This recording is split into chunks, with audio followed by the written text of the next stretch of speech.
शश जी महाराज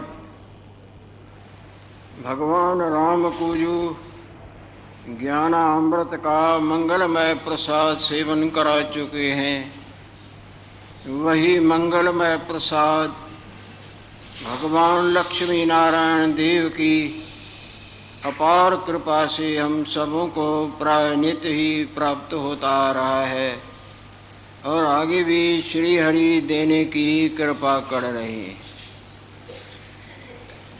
गुरुदेव की जो कभी देवादिदेव महादेव की आपस में पारमार्थिक सुंदर चर्चा चली थी, जिसमें कई प्रकार के प्रश्न गुरुदेव ने भगवान शंकर के चरणों में रखे थे और भगवान शंकर उन प्रश्नों का उत्तर देते समझाते आ रहे हैं। आखिरी में भगवान शंकर ने बोला, हे मुनीश्वर, ये तो आप जानते ही हो कि वास्तव में एक ब्रह्म तत्व ही सदा अपने आप में स्थित है, क्योंकि आप जगे हुए हो। जगे हुए को ज्ञान होता है ना कि सपने वाला और कुछ भी नहीं सिवाय मेरे। जब दूसरा है ही नहीं तो सुनना सुनाना कैसा? सुनना और सुनाना द्वैत में होता है, समझना समझाना भी द्वैत में होता है। जब दूसरा है ही नहीं, एक ही एक सदा अपने आप में स्थित है, तो आपके प्रश्न बनते हैं।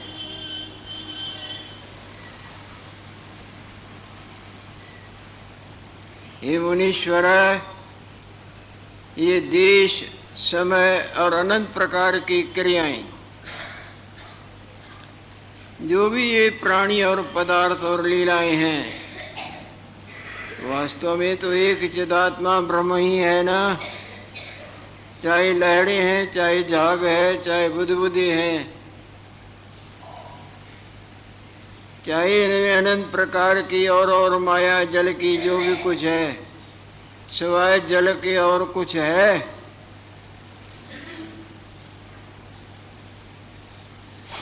वह तो तब तक लगता था ना जब तक अंधकार था। जब अंधकार दोष रोशनी से निवृत्त हो गया तो फिर भय कैसा?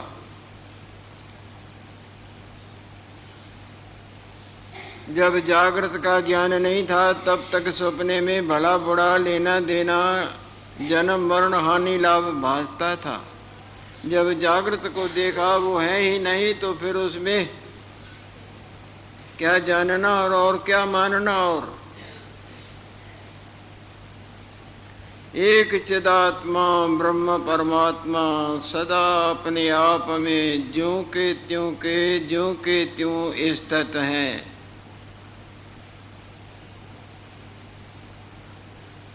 जिस तरह पानी में बहाव करके बुदबुदे लहरें इत्यादि भासते हैं, उनको लहर, उनको बुदबुदा इत्यादि इत्यादि कहते हैं, उनको उत्पत्ति और स्थित और नाश मानते हैं, पर वास्तव में क्या उत्पत्ति होता है और क्या स्थित होता है और क्या नाश होता है? इसी तरह जगत में, ब्रह्म में जगत फुरता है।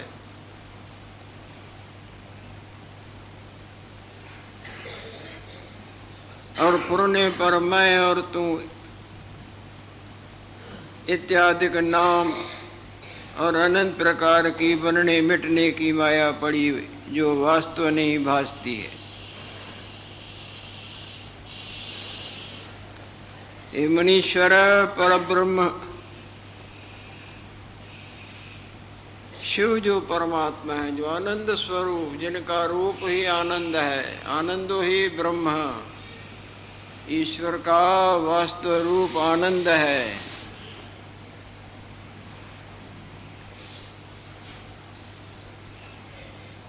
ये जो इंद्रियों के जरिए भोगों से आनंद का अनुभव होता है, ये भी उनकी गिरी गिराई बूंदें ही समझो।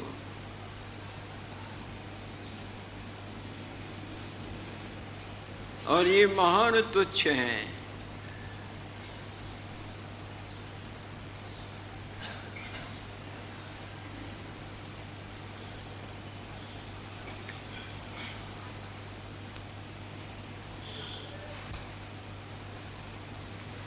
पर ब्रह्म शिव परमात्मा जो चैतन्य सत्ता है, क्या द्वैत क्या अद्वैत,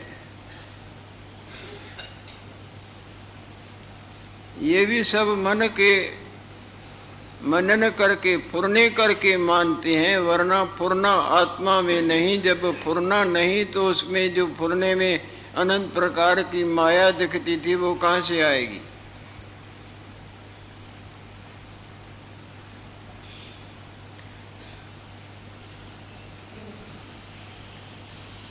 क्या द्वैत क्या अद्वैत आदि का नाम भी फुरने करके कहते हैं।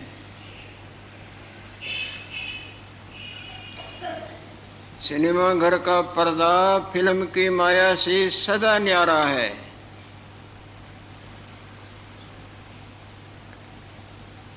फिल्म की बदौलत वहाँ तरह तरह के प्राणी और उनकी चेष्टाएं भासती हैं,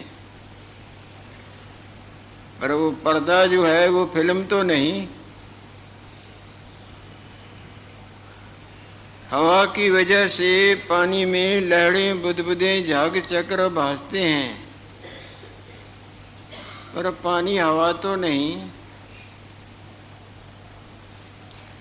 फुरने करके अपने जागृत रूप में स्वप्ने वाला अपना आप और संसार भासता है, पर वो फुरना जागृत तो नहीं। जागृत तो उस फुरने से सदा संग है। जागृत का न जानना वो फुरना बन के तरह तरह के रंग रूप माया दिखाता है, और वो सब झूठा है। सच्चा है तो जागृत है। इसी तरह मन का उत्थान हमको अपना आप और संसार दिखाता है, और मन का उत्थान हमारे अपने आप में कुछ भी वास्तव में औकात नहीं रखता। वास्तवता के भूलने कोई अवास्तवता कही जाती है। प्रकाश के न होने कोई अंधकार कहते हैं। वो अंधकार ही ठोकने देता है, पर अंधकार प्रकाश में कुछ भी औकात नहीं रखता।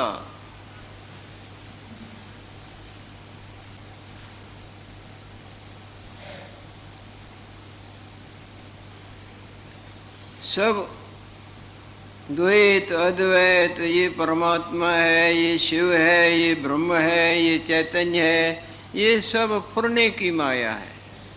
माया में इस तरह भासता है, जो है नहीं और भासता है।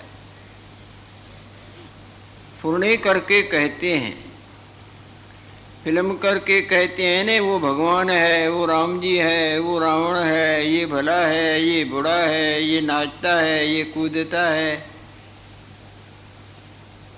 पर फिल्म अपनी जगह पर है, और वो पर्दा उनकी माया से सदा असंग है।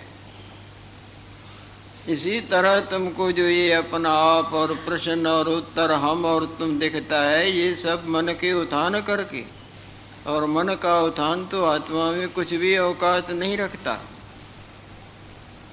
चिंतन करे है जब तक नहीं ब्रह्म जाना जाए है। जब तक मन का उत्थान तब तक वास्तवताई का धोखा। जब तक स्वप्ने वाले फुरने का फैला तब तक जागृत क्या न जानना है या जानना है। जागृत से वंचित रहना है ना। हे मुनीश्वर,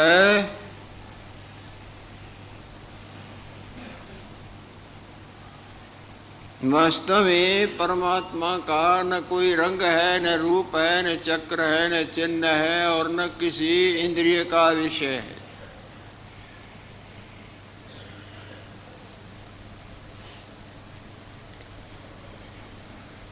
द्वैत और अद्वैत, परमात्मा और चैतन्य सत्ता, परब्रह्म शिव, जो इन नामों ते सदा अतीत है, सो वाणी का विषय नहीं।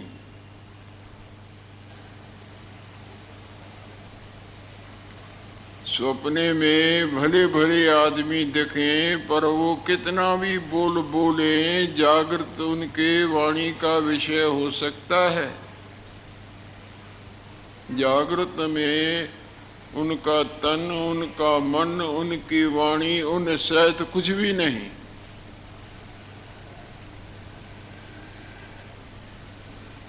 यतो वाचो निवर्तन्ते अप्राप्य मनसा सह, जहां से मन सहित वाणी लौट आती है। क्या गूंगा रस का सही वर्णन कर सकता है?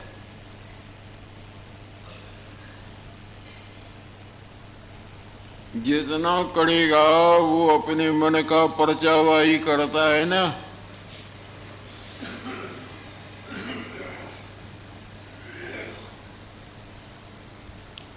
जागृत में सारे स्वप्ने का ही भाव कुछ नहीं, अभाव है, तो स्वप्ने वाले बड़े छोटे जागृत का क्या हवाला देंगे?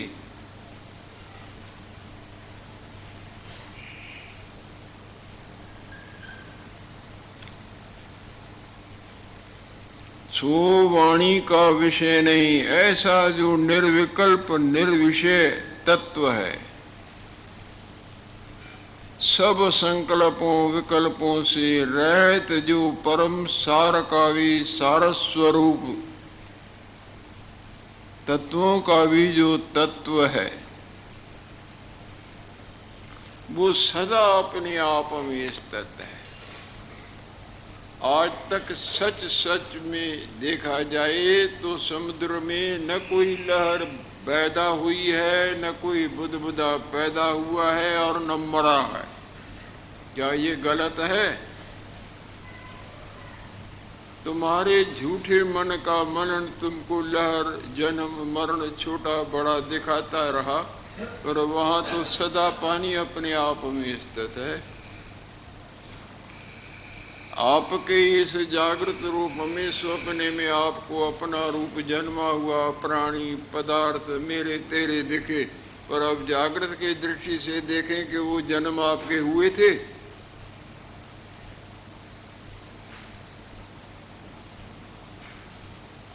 ये तो जैसे का तैसा खड़ा है। इसी तरह वास्तव स्वरूप जिसको आत्मा कहा जाए, ब्रह्म कहा जाए, ब्रह्म में क्या तुम क्या हम, ये उत्पत्ति विनाश इत्यादि वास्तव में कुछ भी नहीं हुआ है। तो सदा परमात्मा दे, आप अडोल न कबहू डोले, सदा अपने आप में ज्यों का त्यों स्थित है। सिनेमा के पर्दे पर कई लड़ लड़ के मरे, कुकर्म किया सुकर्म किया, देवता आए दैत्य आए, पर कोई नहीं आज तक आया है। पर्दा अपने आप में अडोल ज्यों का त्यों खड़ा है या नहीं खड़ा है। इसी तरह परमात्मा दे, तुम्हारे सलीके, हमारे सलीके, इनके सलीके, उनके सलीके, इनसे बड़े छोटे अनंत ब्रह्म सागर में बुदबुदे उठे, परंतु न कुछ उठा न कुछ। जब उठा नहीं तो बैठेगा क्या?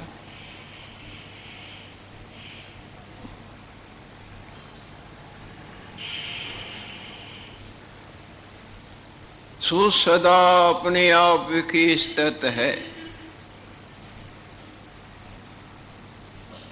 ये संसार जो कुछ भी तुमको भासता है,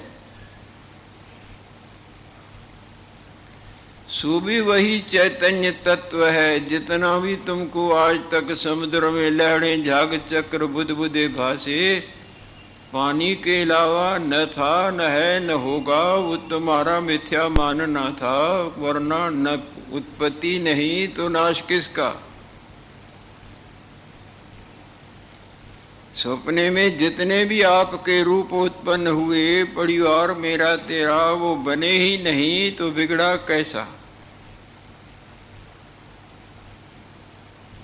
संत भगवान बोलते हैं, आवन जावन एक खेल बनाओ। खेल तमाशे को बोलते हैं नहीं, नाटक को बोलते हैं नहीं, कि इनमें अटको नहीं, ये कुछ भी नहीं है। आज्ञाकारी कीनी माया, अपने संकल्प से अनंत रूप हो गए। परमात्मा की एक दफे इच्छा होती है कि देखो तो सही मैं कितना बड़ा हूँ, बस फुरना फैलाया, मैं एक से अनंत रूप हो जाऊं, ये ब्रह्मांड रूप हो गया।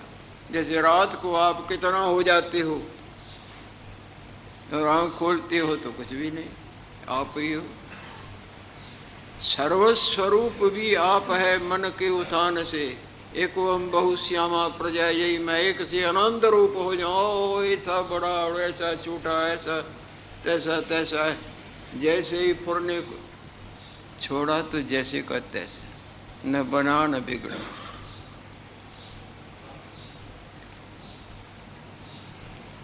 यह जगत भी यह जगत जो कुछ भासता है सो भी वही चैतन्य तत्व है। ये जितना भी तुमको मनीश्वर ये संसार भासता है, जिसमें तुम और हम भी हैं, ये वास्तव में न हम है न तुम है, ये सारी माया मिथ्या प्रतीति है। ये वास्तव में गुम ही गुम है, एक आप सदा ज्यों के त्यों स्थित है।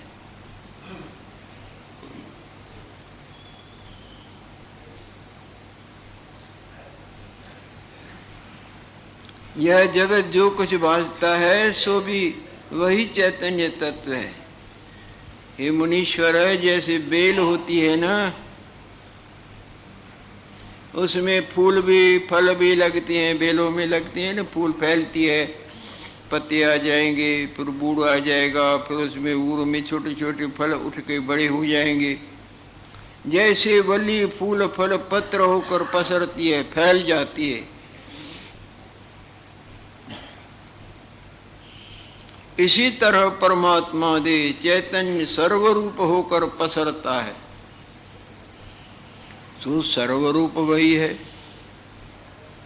सर्वरूप वो वैली है नहीं, जैसे आपका फुरना फैलाव को प्राप्त होता जाता है, यहाँ बैठे ही फैलता जाए, घर की तरफ, परिवार की तरफ, मित्रों की तरफ या दूसरे देश की तरफ फैल फैल फैल के फिर वो दिखता जाएगा।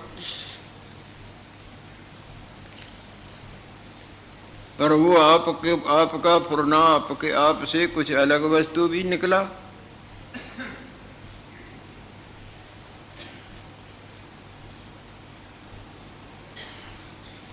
जैसे वली फूल पत्र होकर पसरती है, तैसे चैतन्य सर्वरूप होकर पसरता है।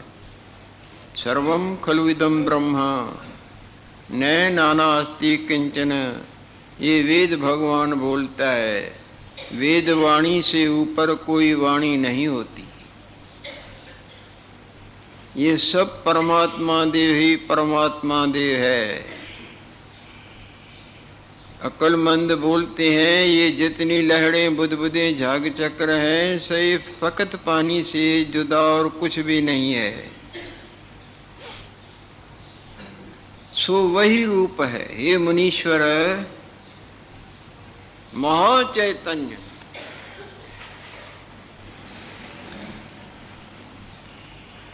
सदा हाजरा हजूर। कई दफा आप लोगों ने देखा होगा, ओहो मैं ऐसे सोचता था, ये वैसे हो गया अभी, अरे ऐसे तो ये वो चैतन्य है ना, हाजरा हजूर है ना, मैंने इसको याद किया, ये आ गया। वो चैतन्य शक्ति सब जगह भरपूर है। कभी कभी कोई वृत्ति निर्मल ऐसी उठती है जिस निर्मल एकदम सत्य का प्रकाश पड़ता है।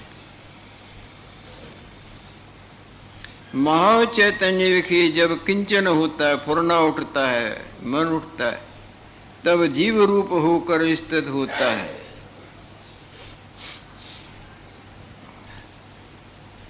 जैसे फुरने के उठने से आप रात को और हो जाती हैं और रूप बनते हैं, यहाँ फुरने के उठने से आपको दूसरा रूप और दूसरा नगर अपना आप दिखता है। महाचैतन्य विखे जब किंचन होता है, पूर्ण होता है, तब जीव रूप होकर स्थित होता है। और आगे वो उठने से द्वैत कल्पना के जीव रूप, फिर द्वैत कल्पना को देखता है, फिर भिन्न भिन्न भिन्न भिन्नता ही देखने लगता है। पहले तो फुरने से आप, दूसरे से फिर और माया देखने लगता है। जैसे स्वप्ने में आप अपना स्वरूप त्याग कर दूसरा रूप धारते हैं, फिर आगे द्वैत रूप जगत, अनंत फैला रूप संसार दिखता है ना।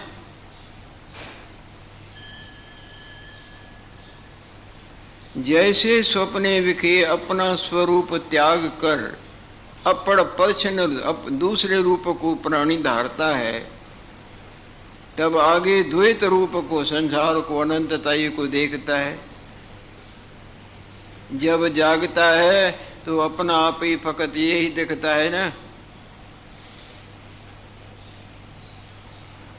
स्वप्ने में अपने आप को भुला के दूसरा अपना आप देखता है, और दूसरे अपने आप के देखने पर अनंत तरह तरह के प्राणी पदार्थ और मेरा तेरा देखता है। जब जागता है सबका त्याग करके केवल अपने आप को ही देखता है ना। इसी तरह अपने आप के भुलेखे से ये अपना आप दिखता है। अपना आप कही आत्मा ब्रह्म वास्तव, और इसके देख के फिर अनंत ये देखता है, मानता जाता है ये मेरा है, ये तेरा है, ये भला है, ये बुरा है, ये अनुकूल है, प्रतिकूल है। और जब इस माया का त्याग करके जागता है तो केवल आप ही आप। ये तो रोज का अनुभव है आपका। जब आप जागृत छोड़ के सपने वाला बनते हैं, तब सपने वाले को अनंत दिखने लगता है ना, अनंत बन जाते हैं ना। और जब उनका त्याग करके अपने सपने वाली मैं का त्याग करके इसमें आते हैं, तो अनंत नहीं, केवल एक आप ही आप निकलते हैं। इसी तरह अज्ञान निद्रा में ये अपना आप हमको भासता है, और इस भास के बाद, मैं के बाद तू, मेरा तेरा, भला बुरा, जड़ चैतन्य फैला संसार दिखता है। जब जागता है यानी अपने स्वरूप का, वास्तव स्वरूप का, आत्मा का बोध होता है, तो ये निवृत्त हो जाता है। अपना मिथ्या रूप भी निवृत्त, केवल कैवल्य भाव में केवल कैवल्य भाव में विश्रांतिवान होता है।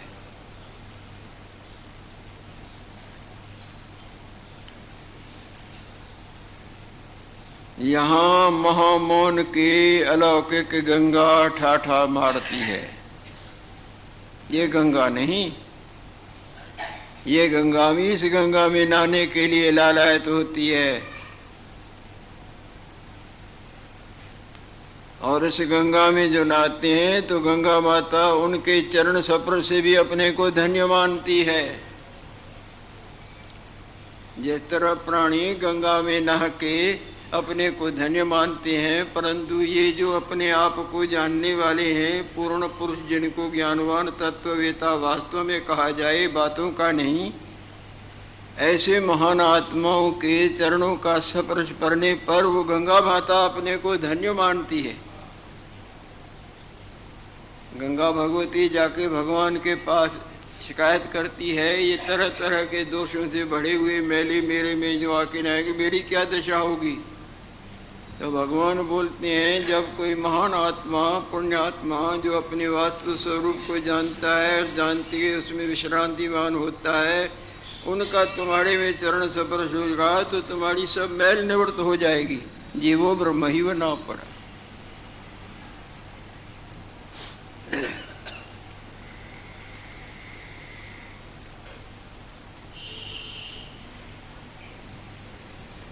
महाचैतन्य विखे जब किंचन होता है, तब जीव रूप होकर स्थित होता है। आगे द्वैत कलना को देखता है।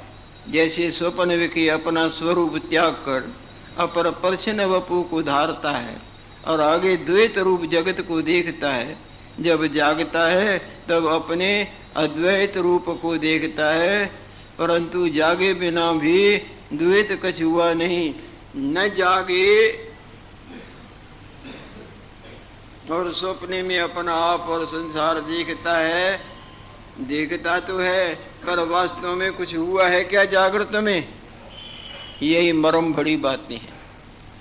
हवा के लगने से पानी अनंत रूपों में दिखता है, लहर झाग चक्र बुदबुदे, अनंत रूप देखने पर भी अनंत हुआ है क्या?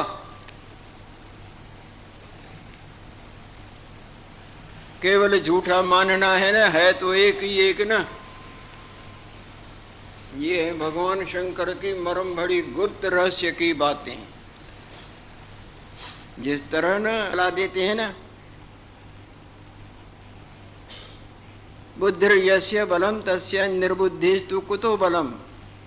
ऐसा होता है या नहीं होता? एक ही बड़ा वकील या बड़ा बैरिस्टर पहुंच जाता है, वर्षों के चले हुए कई प्रकार के वो फाइल एक ही अकलमंदी की बात बना देगा, सब रद्द कर देगा। ऐसे हुए हैं।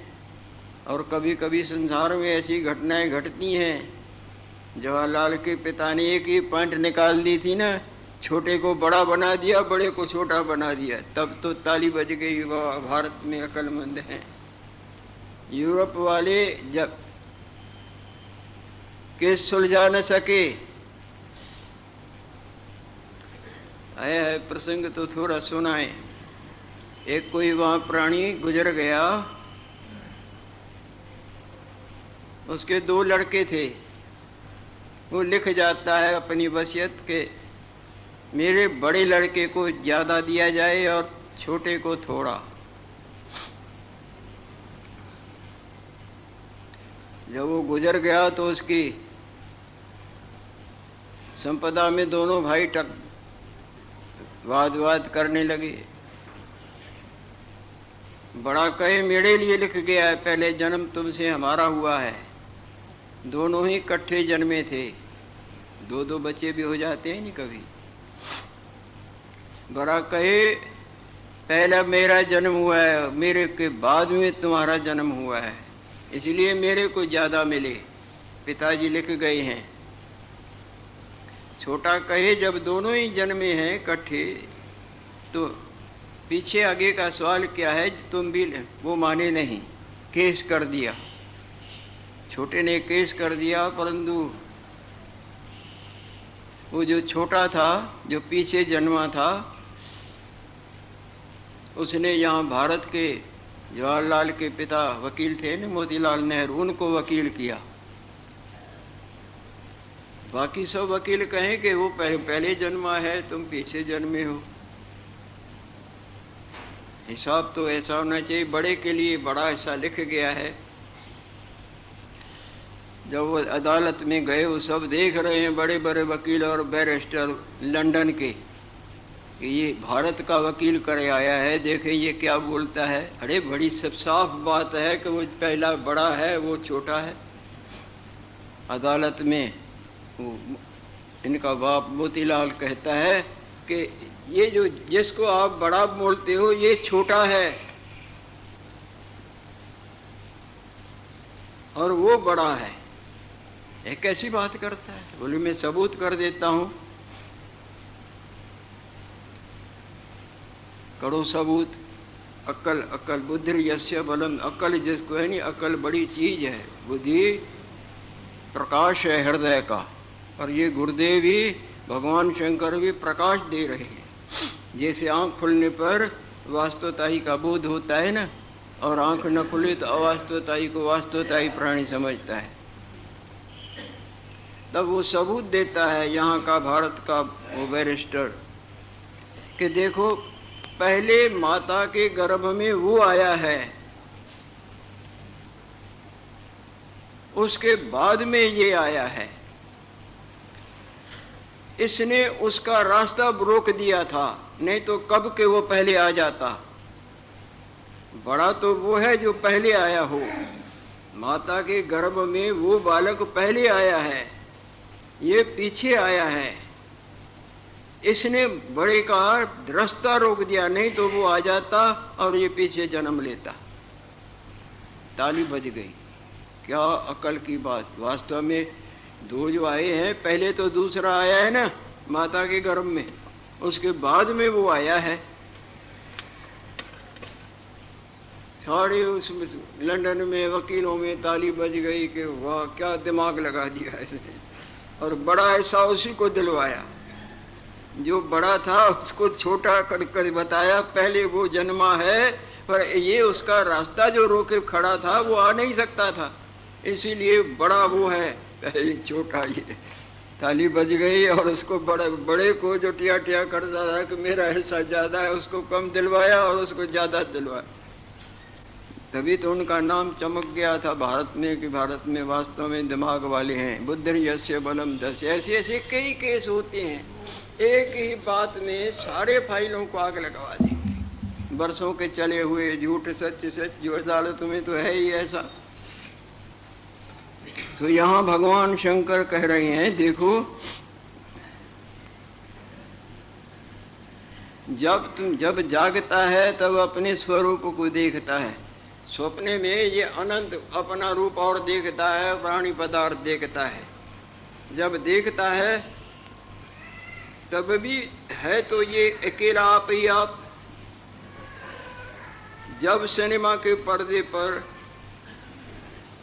अनंत दिखते हैं, अनंत दिखने पर भी तुम रोशनी करके देखो अनंत है, तब भी अनंत नहीं, एक ही एक पर्दा है ना। जब तुम अपने आप को संसार को मानते हो तब भी है तो एक ही एक परमात्मा दे। जब तुम आकाश में नीलता देखते हो तब भी आकाश में नीलता नहीं, आकाश केवल आकाश ही आकाश है ना। वो तुम्हारे नजर के कमजोरी से दिखता है तो इसका मतलब नीला हो गया।